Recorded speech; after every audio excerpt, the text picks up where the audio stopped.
आज मैंने बेसन को पानी में घोल के इतना टेस्टी मिठाई बनाई कि जिनको मीठा खाना नहीं पसंद है ना, वो भी मांग मांग कर खाएंगे और बहुत ढेर सारा खाएंगे। और ये पारंपरिक मिठाई गुड़ से बनाई जाती है, जो कि हमारे यहाँ सर्दियों में अक्सर ये बनाई ही जाती है, ये ज़रूरी है। और इसकी खुशबू पड़ोसियों के घर तक पहुँच जाएगी, इतना ये टेस्टी बन के तैयार होती है। तो चलिए बनाना देख लेते हैं। Welcome back to my channel cooking with Anubhav. आज हम बनाने वाले हैं बेसन की ये पारंपरिक मिठाई, जो कि बहुत टेस्टी लगती है और ये बच्चों से बड़ों तक सबको पसंद आने वाली है। तो आप इसको किसी भी त्यौहार में भी बना सकते हैं, लेकिन सर्दियों में जो इनका टेस्ट आता है ना, वो तो लाजवाब होता है। तो चलिए सबसे पहले हम बेसन को छान लेते हैं। तो यहाँ पे हमने 5 किलो बेसन लिया हुआ है, तो इसको सबसे पहले छान लेंगे। अगर आपके पास छना हुआ बेसन है तो आप ऐसे ही इसको इस्तेमाल कर सकते हैं, लेकिन मेरे पास छना हुआ बेसन नहीं था, इसलिए मैंने इसको छान लिया। तो यहाँ पे मैंने 5 किलो बेसन मंगाया हुआ था। और इस मिठाई को आप बहुत ही ईजी तरीके से बना सकते हैं, ज़्यादा झंझट नहीं है, ज़्यादा मेहनत नहीं है, कम सामान से बन के तैयार हो जाती है। सिर्फ बेसन और गुड़ से ये बन के तैयार हो जाती है। तो यहाँ पे ज़्यादा कुछ निकलता नहीं, लेकिन थोड़ा सा निकलता है तो मन को शांति भी मिल जाती है। छान लेते हैं, अच्छा लगता है। और यहाँ पे देखिए सारे बेसन में अब हमें क्या मिलाना है। सबसे पहले एक चुटकी भर के, तो 5 किलो बेसन में हमने अगर नाप करें तो जो हम खाने वाला चम्मच होता है ना, उसी से एक चम्मच भर के हमने यहाँ पे खाने वाला सोडा डाल दिया है। और अब इसको मिला लेंगे अच्छे से। तो यहाँ पे हमें ना तो मोयन लगाना है, कुछ चीज़ की ऐसी ज़रूरत नहीं है। यहाँ पे बहुत ही जल्दी बन के तैयार हो जाता है। तो हाँ भाई, ज़्यादा क्वांटिटी में हम बना रहे हैं तो हमें तो थोड़ा टाइम लगेगा। अगर आप थोड़ा सा बनाने वाले हो ना, तो बहुत जल्दी बन के तैयार होता है। 10 से 15 मिनट के अंदर आप इस मिठाई को बना के तैयार कर सकते हैं। तो और हमारे यहाँ तो ये मार्केट में भी बहुत ईज़िली मिल जाती है ये मिठाई। और हमारे यहाँ तो कुंभ मेले में भी इस मिठाई को बहुत पसंद किया जाता है। आपको मिल जाएंगे तरह तरह के ठेलों में, तरह तरह की मिठाइयाँ दिखेंगी, और ये मिठाई भी आपको हमारे यहाँ प्रयागराज में ज़रूर दिख जाएगी। तो अगर आप कुंभ मेले में जाने वाले हो तो इस मिठाई को लेके ज़रूर जाइएगा अपने घर। अगर आप घर पे नहीं बना रहे हैं तो आप मेले से ही लेके जाइएगा। और अगर आप देख लेते हो ना, तो भी आपका खाने का मन करेगा, इतना अच्छा लगता है ये। मेरे यहाँ तो सबको बहुत पसंद आता है, इसलिए मैं इसको ज़्यादा क्वांटिटी में हमेशा ही बनाती हूँ। तो मैंने इसके कई रेसिपी आप लोगों के साथ पहले भी शेयर किया है। तो जब भी मैं बनाती हूँ तो इसकी रेसिपी ज़रूर बनाती हूँ। क्यों, बनाना तो वही होता है, सेम प्रोसेस से होता है, लेकिन थोड़ा बनाती हूँ तो आप लोगों के साथ शेयर भी करने की कोशिश करती हूँ, ताकि आप लोगों को भी बनाने का और खाने का मन करे। तो चलिए सबसे पहले हमें बेसन को अच्छे से पानी के अंदर गूँथ लेना है। यानी इसको गूँथना नहीं, जैसे हम लोग आटा वगैरह लगाते हैं ना, इस तरीके से नहीं करना। लेकिन हाँ, थोड़ा ज़्यादा है ना, तो हम इसको थोड़ा पहले पानी में सेट करके अलग बर्तन में रखते जाएंगे, फिर इसके बाद इसको अच्छे से सॉफ्ट करेंगे। तो सारे बेसन को हम इसी तरीके से कर लेंगे। और टोटली मुझे 5 किलो बेसन में ना 5 किलो पूरा पानी भी लग गया था। तो यहाँ पे ये जो मैंने भगोना लिया हुआ था, इसमें 3 लीटर पानी आता है। तो यहाँ पे पूरा ये पानी ख़त्म हो जाएगा। वापस से मुझे फिर से पानी इतना ही लगा था, थोड़ा सा केवल बचा हुआ था, नहीं पूरा पानी लग गया था। तो अगर आप जितना बेसन लेते हैं उतना ही आपको पानी की क्वांटिटी लगेगी। हाँ, थोड़ा बच सकता है तो नहीं कहते, नहीं उतना ही पानी लग जाता है, क्योंकि आटा वगैरह हम लोग लगाते हैं तो आटा जैसे तो हमें इसको लगाना नहीं होता है। थोड़ा बहुत इसका सॉफ्ट रहता है, जैसे हम लोग पकौड़े वगैरह के लिए डो तैयार करते हैं, वो बैटर तैयार करते हैं ना, उससे थोड़ा सा सख्त होता है, ज़्यादा सख्त भी नहीं होता। उसी तरीके से हमें चाहिए यहाँ पे। तो यहाँ पे देखिए हमने बना के इसको रेडी कर लिया है। तो आप देख सकते हैं ये स्पून इसमें ऐसे हो रहा है, ये देख सकते हैं इसको। तो हमने इसको ऐसे रखा है और इसको थोड़ा सा सख्त रखा है, थोड़ा सा, ज़्यादा वो भी नहीं। अब इसमें हम लोग पानी डाल डाल के ना इसको फिर से गीला करेंगे। तो अभी इसको हम फूलने देंगे। और इसका जो ये गीला है ना, देख सकते हैं उंगली में हमारे चिपक रहा है, आपको समझ में आ रहा होगा।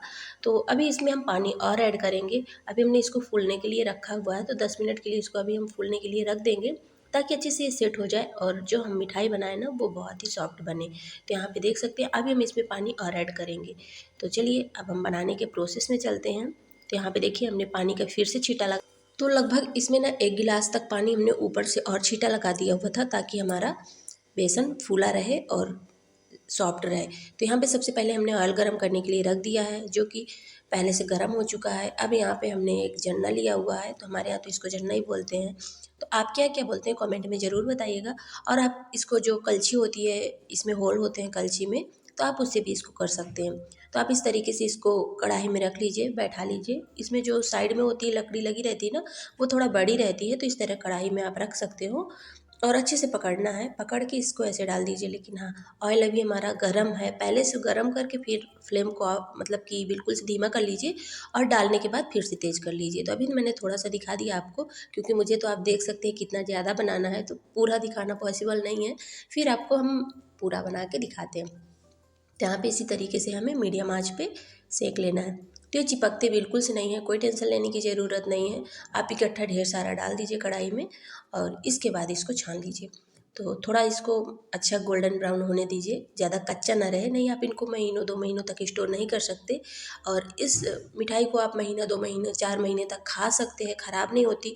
क्योंकि देखिए हमने इसका कितना डार्क कलर किया हुआ है। अगर आप थोड़ा सा सेव को कच्चा रखते हैं ना, तो ये मिठाई मतलब ज़्यादा दिनों तक इसमें से स्मेल आने लगती है, अच्छी नहीं लगती। तो यहाँ पे देखिए सारे को हमें ऐसे ही फ्राई कर लेना है। तो फ्राई करने के बाद हम आपको दिखाते हैं।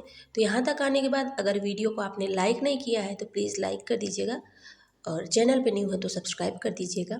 थोड़ा सा भी यूजफुल लगे तो शेयर कर दीजिएगा। तो यहाँ पे देखिए सारी सेव को हमने इसी तरीके से बना लिया हुआ है, और अब इसको हम रख देंगे ठंडा होने के लिए।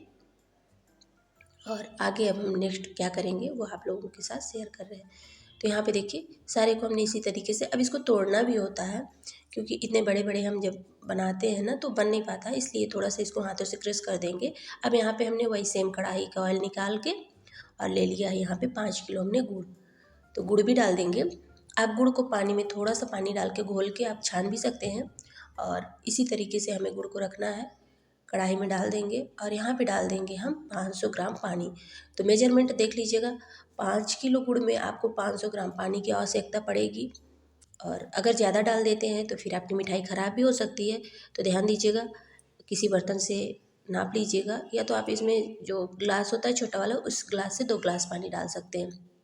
तो यहाँ पे देखिए हम इसको अच्छे से अब पका लेंगे गुड़ को पहले, और मीडियम आंच पे भी पकाएंगे। जब पिघल जाएगा गुड़ हमारा तो फ्लेम को थोड़ा सा हाई कर देंगे, लेकिन कंटिन्यू इसको चलाना होता है। तो यहाँ पे देख सकते हैं गुड़ हमारा बहुत अच्छे से पक चुका है। और अब हम बताएंगे कि इसमें कैसे हमें, जब तक तार नहीं आ जाता ना तो हमारी मिठाई बन के नहीं तैयार होती है। तो यहाँ पे देखिए हमने सेव को इसी तरीके से तोड़ लेना है, इस तरीके से हमें तोड़ लेना है सारी सेव को। अगर तोड़ेंगे नहीं तो ये फिर हमारे जो हम लोग मिठाई बनाएंगे ना तो वो अच्छे से बंध नहीं पाता है, चाशनी के अंदर वो चिपकते नहीं हैं, टेढ़े मेढ़े से हो जाते हैं। अगर आपको बिल्कुल गोल मटोल मिठाई बनानी है तो आप थोड़ा सा इसको क्रेश कर लीजिए, क्योंकि कभी कभी बहुत ज़्यादा कोई निकल आता है सेव, कोई छोटा रहता है, तो आप इसको बराबर से कर लीजिए। तो हल्के हाथों से, क्योंकि ये बहुत सॉफ्ट होते हैं, हमने इनमें सोडा भी डाला हुआ था। इसी तरीके से सारी मिठाई को हम बनाएंगे।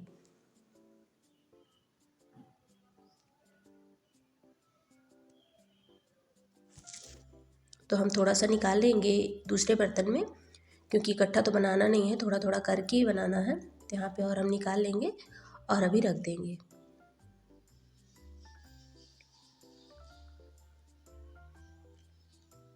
तो ये मिठाई आपके यहाँ बनती है कि नहीं बनती है कमेंट में ज़रूर बताइएगा। हमारे यहाँ तो ये बनती है और इसको बहुत चाव से खाया जाता है। सारी मिठाइयों से ज़्यादा हम इसको हमेशा बनाते हैं, क्योंकि हमारे घर में ये सबको बहुत पसंद आता है। और हम इसको बना के महीनों 2 महीनों तक खाते हैं। सर्दियों में तो गुड़ भी हमारे सेहत के लिए अच्छा है, फ़ायदा भी करता है, इसलिए हम इसको ज़रूर बनाते हैं और महीनों तक एंजॉय करते हैं। खाने में भी अच्छा लगता है, और मार्केट में हमें ये बहुत महंगे दामों में मिलती है, तो अक्सर हम इसको घर पे ही बनाते हैं। ज़्यादा मेहनत नहीं है, ज़्यादा क्वांटिटी में बनाएंगे तो मेहनत तो लगेगी, क्योंकि ज़्यादा खाने को मिलेगा, 1 से 2 महीने तक खाएंगे। थोड़ा सा बनाएंगे तो 2-4 दिन में ख़त्म हो जाएगी, तो थोड़ी सी मेहनत लगेगी। तो भाई अगर खाना है ज़्यादा तो मेहनत भी ज़्यादा करनी पड़ेगी ना, तो वो तो देख लीजिएगा आप लोग। ज़्यादा मेहनत करनी है तो ज़्यादा खाने को मिलेगा।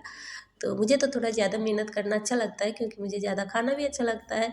तो चलिए बातें बहुत हो गई, अब हम देख लेते हैं कि हमारी चाशनी हो गई या नहीं। तो देख सकते हैं यहाँ पे बाल जैसे निकल रहे हैं ना इसके, इसी तरीके तार कह सकते हैं, हमारे यहाँ तो इसको बाल कहते हैं, तार भी कहते हैं बहुत लोग। तो यहाँ पे देखिए इस तरीके से मुझे बिल्कुल तार वाली चाशनी चाहिए। देखिए इसमें से धागे जैसे निकल रहे हैं ना, इसी तरीके से हमें चाशनी चाहिए। तो देख लीजिएगा हाथों में चिपकाते हुए, फिर भी इतना हो जाता है ना, तो अभी तो हमारा बर्तन बहुत ज़्यादा गर्म रहता है। तो और ये अच्छे से और हो जाता है तो फ्लेम को हम ऑफ़ कर देंगे, क्योंकि अभी हमारी जो कढ़ाई है मोटे तले की है वो अभी गर्म है, तो अभी ये चाशनी पकती ही रहेगी।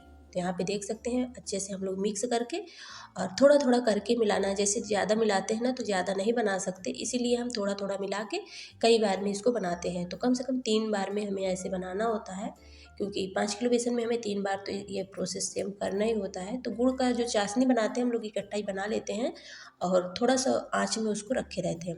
तो यहाँ पे 2 से 3 लोगों की हेल्प लेनी पड़ती है हमें, क्योंकि ये प्रोसेस अकेले नहीं कर पाते हैं और जो छानने वाला प्रोसेस है वो भी अकेले नहीं कर पाते। तो यहाँ पे देखिए अच्छे से मिक्स करेंगे और मिक्स करके इससे क्या होता है कि बोलते हैं ना कि सेव को, मतलब कि सेव को अच्छे से चाशनी पिलाना होता है।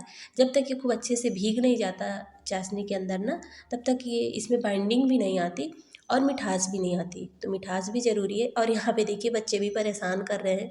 बच्चों को क्या है कि जल्दी बने जल्दी मिले, तो अभी तो बहुत गर्म है, बच्चों को भी नहीं दे सकते, नहीं बच्चे भी जल जाएंगे। तो हम लोग यही बोल रहे हैं कि बनने दो, ठंडा होने दो, तो दे रहे हैं। तो बच्चे भी परेशान करने लगे हैं। और देखिए इसी तरीके से हमें इसके लड्डू बना लेने हैं। तो बातें तो बहुत हो गई, लेकिन लड्डुओं की जो मिठास है वो आप लोगों तक पहुंची या नहीं पहुंची कमेंट में ज़रूर बताइएगा। और इसमें से खुशबू बहुत अच्छी आती है जब ये चाशनी बनती है ना, चाशनी की भी खुशबू मुझे तो लगता है पड़ोसियों के घर तक तो ज़रूर ही जाती होगी।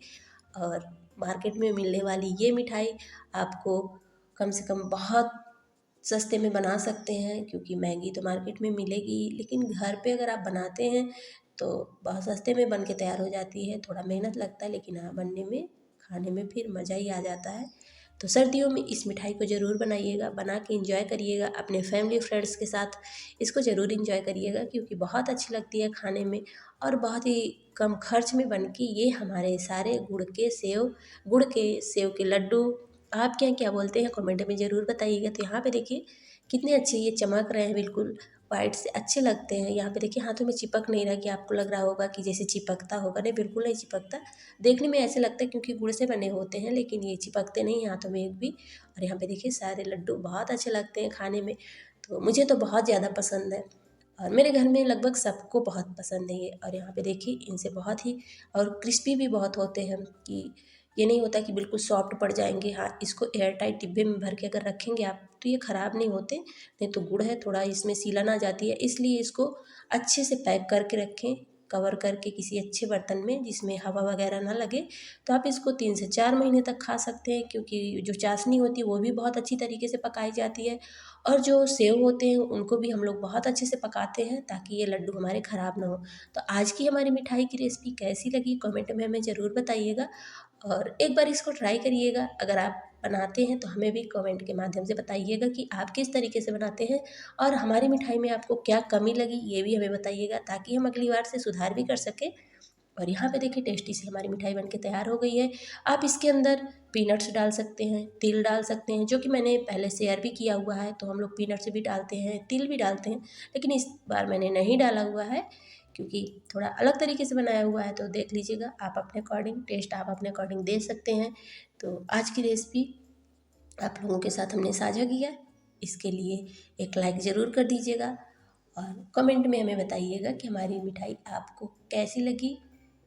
और ये हमारी सारी मिठाई को अब हम चल रहे हैं रखेंगे किसी बर्तन में, यानी एयर टाइट डिब्बे में रखेंगे। और ये बहुत क्रिस्पी बन के तैयार होते हैं, क्रिस्पी भी बहुत रहते हैं। तो बनाइए, खाइए, एंजॉय करिए। हमारे यहाँ ये मकर संक्रांति में भी बनाए जाते हैं। और तो हमने जो चीनी वाले बनाए हैं ना, चीनी के सेव बनाए हैं वो शॉर्ट में डाले हैं, तो आप देख लीजिएगा। आप चीनी से भी इसको बना सकते हैं, लेकिन जो मज़ा गुड़ से बनाने में और खाने में आता है वो चीनी का तो बिल्कुल नहीं आता हमारे यहाँ। आप क्या देख लीजिएगा जिस तरीके से बनाया जाता है। तो आपने अपना इतना कीमती टाइम दिया इसके लिए थैंक यू।